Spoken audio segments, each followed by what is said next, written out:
In the late 1930s, the world held its breath. The scars of the Great War were still fresh, and the global economic collapse had sown seeds of desperation and extremism. International bodies like the League of Nations, designed to prevent another catastrophe, proved powerless. A storm of aggressive nationalism was gathering, its dark clouds spreading from the heart of Europe to the shores of the Pacific. In Germany, Adolf Hitler and his Nazi party had risen to power, preying on national humiliation. His ambitions were clear: to overturn the Treaty of Versailles and establish Lebensraum, living space, for the German people. He spoke of a 1,000-year Reich, a new German empire built on military conquest and a horrifying vision of racial purity. Early aggressions like the remilitarization of the Rhineland and the annexation of Austria were met with little resistance. In Italy, the fascist dictator Benito Mussolini dreamed of forging a new Roman Empire, launching an invasion of Ethiopia. And far to the east, the Empire of Japan was on the march. Driven by a militaristic government and a desperate need for resources, its armies carved a brutal path through China, eyeing the riches of Southeast Asia under a so-called Greater East Asia Co-Prosperity Sphere. Treaties were broken. In a desperate attempt to avoid war, Western powers adopted a policy of appeasement, infamously sacrificing Czechoslovakia. But this only emboldened the aggressors. The fragile peace was crumbling. On September 1, 1939, the storm finally broke. Having signed a secret pact with the Soviet Union to divide the nation, Germany unleashed its blitzkrieg, lightning war, on Poland. Britain and France declared war, and the world was plunged into a second, more terrible conflict. A war of ideologies, a war of machines, a war of annihilation. The Axis powers, Germany, Italy, and Japan, sought to remake the world. After the fall of France, Great Britain, led by Winston Churchill, stood virtually alone. Against them stood a complex alliance, eventually uniting Great Britain, the Soviet Union after Hitler's invasion, and the United States. For 2 years, America watched from a distance, its people committed to isolationism. President Franklin D. Roosevelt, sensing the danger, provided crucial aid to Britain through the Lend-Lease Act.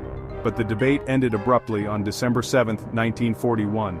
A surprise attack by the Japanese Navy on Pearl Harbor shattered the nation's security. The next day, Roosevelt, calling it a date which will live in infamy, asked Congress for a declaration of war. The sleeping giant was awake. In the summer of 1939, a letter landed on President Roosevelt's desk. It was signed by Albert Einstein. The letter carried a chilling warning. German scientists had split the uranium atom, nuclear fission, releasing tremendous energy. It could lead to an extremely powerful new bomb. If Nazi Germany developed it first, they could hold the world hostage. Roosevelt authorized a secret committee to investigate atomic energy. Early research was scattered, but as war intensified, urgency grew. The effort was given a code name, the Manhattan Project. It gathered brilliant minds, physicists, chemists, engineers, many refugees who had fled fascism. A secret empire arose. Oak Ridge to enrich uranium, Hanford to make plutonium, and Los Alamos, where Oppenheimer led the scientists. The challenges were immense, the science new, the pressure relentless, and all in near total secrecy.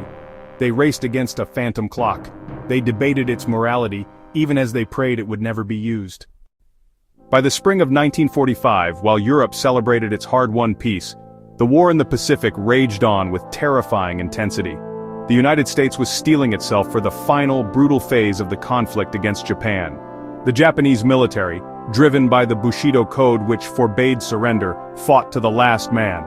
This philosophy of Gyokusai, or honorable death, translated into fanatical resistance and the shocking use of kamikaze pilots, a tactic that horrified American forces. The battles for Iwo Jima and Okinawa were a horrifying dress rehearsal. On Okinawa alone, over 12,000 Americans were killed, a preview of the staggering cost of invading the homeland. Military planners looked at these numbers with dread. Projections for a full-scale invasion, codenamed Operation Downfall, were catastrophic, with some estimates predicting American casualties could reach over 1 million. In Washington, the cold, hard numbers painted a grim picture for the newly sworn-in President Harry S. Truman. The responsibility to end the war rested squarely on his shoulders as the invasion, Operation Downfall, loomed for the fall. But in the deserts of New Mexico, the secret Manhattan Project had developed a weapon of unimaginable power. This atomic bomb presented a radical, terrifying alternative to a conventional invasion. On July 16, 1945, The Trinity test turned night into day. The successful detonation unleashed a force brighter than 1,000 suns, its mushroom cloud rising miles into the sky, proving the bomb worked. Witnessing this awesome and dreadful power, the project's scientific director, J. Robert Oppenheimer, recalled a line from Hindu scripture, "Now I am become death, the destroyer of worlds." With the weapon a reality, an interim committee of leaders and scientists debated its use. A demonstration on an unpopulated island was considered, but the fear that a failure would only strengthen Japan's resolve was too great. They concluded only direct military use on a city could compel surrender. The final decision fell to Truman. He weighed a prolonged, bloody invasion against a weapon of unprecedented horror. Believing it would ultimately save more lives than it took, he saw the bomb as the swiftest way to end the war. The orders were given, targets were chosen, the world was about to enter the atomic age. On August 6, 1945, the Enola Gay took off from Tinian. Its crew was on a secret 6-hour mission to deploy a weapon of unprecedented power. In its belly, a single bomb, Little Boy. It was a uranium-based device with a destructive force never before seen by humankind. The target was Hiroshima, a major military-industrial hub deliberately spared from previous bombing. The morning was clear and quiet, the weather perfect for the mission. Children walked to school. People headed to work, unaware the single plane overhead was anything more than a weather scout. At 8:15 a.m., the bomb was released. It fell for 43 agonizing seconds as the Enola Gay banked sharply to escape the impending blast. Detonation at about 1,900 feet, then a single silent blinding flash, brighter than the sun itself. A fireball of unimaginable heat, followed by a shockwave that flattened buildings and ignited a firestorm that quickly engulfed the city. Tens of thousands died in an instant. Many more faced unimaginable horrors from severe burns and the invisible lingering poison of radiation.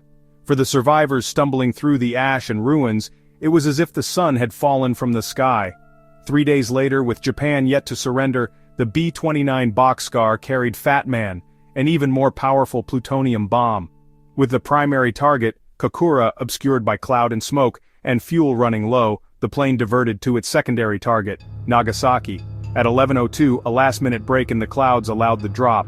The second bomb fell.